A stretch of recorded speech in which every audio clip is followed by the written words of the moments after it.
Hey everybody, what's going on? This is Sean Annan with Keller Williams Realty, back here with Mark Casamassina in person. No more Zooms. We're live and we're here to answer some mortgage questions. So when we talk about all this stuff, obviously you have to have minimum credit scores. We talk, FHA, you can have a somewhat lower credit score than going conventional. Can you hit on, really the importance of credit scores, the impact of credit scores, and how they affect rates and qualifications? Gotcha. So loaded question, credit scores.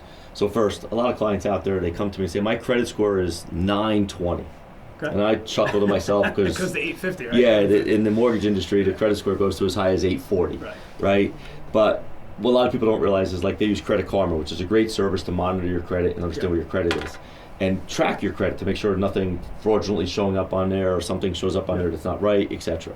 In my world, if you have a credit score, ideally 620 or better, you're eligible for some type of a mortgage. You're some form of mortgage, whether it's FHA, it's conventional, depending on your down payment, etc. But credit scores, a lot of people, when I talk to them, I need to have a 740 credit score. I'm like, no, you don't need to have a 740 credit score. You could get a home as little as a 620 credit score. In some cases, sometimes below 620 is a credit score. So credit scores, the biggest thing I tell anybody when they look at their credit score, they have to have a mortgage company run their credit report.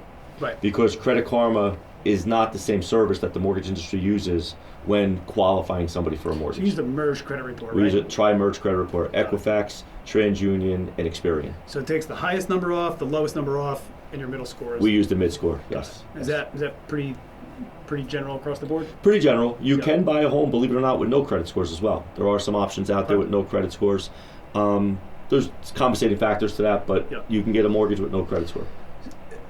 So is there like a specific formula, like if somebody's credit is 20 points lower, the rate is this much higher, 40 points lower? Yes, so credit scores are important for somebody buying a house because if they're putting down less than 20%, the PMI factors are based off, with a conventional mortgage, the PMI factors are based off the credit score. So the higher your credit score, the lower the PMI factor. What's PMI again? Private mortgage insurance for not putting down 20%.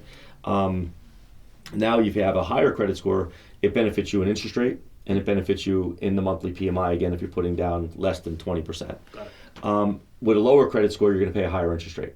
You might even have to pay points in today's market. So it is important to pay your bills on time, keep your balances at 50% or less of the credit limit. If you have any collection accounts, you want to try to get those paid off and removed if possible. If you have any medical collection accounts, pay them off, because they automatically get removed off your credit report now. That's something new that changed in July. Interesting. Where if you have a medical collection account and you pay it down to zero, it gets automatically removed off your credit report. It can no longer be reported. What about student loan debt? Student loan debt, right now a lot of student loans, when I look at a credit report, all the student loans are in deferment. So depending on which government agency we're going through for the mortgage, either we have to take 1% of the balance or we have to take 50% of the balance. So in other words, if it's a $10,000 loan, 1% is $100, whereas the 50% is $50. And or if they can prove to us what their payment is, we can use that payment as well if they get the information off the student loan website. Okay, interesting. Yeah. And there's some certain programs for, like I know we had an instance where we had a doctor that had some student loan debt. He made a lot of money, but he also had the student loan debt. And there are some programs out there that are tailored to people in that situation. Yes, there are some loans tailored to doctors where they look at student loans totally different. Got it. I want to thank you for your time. I want to thank everybody else for their time as well. I'm sure when we walk out of here, we're going to think of like 20 more things to talk about. So just stay tuned for some more videos. Yep. Goodbye, everyone. See you guys.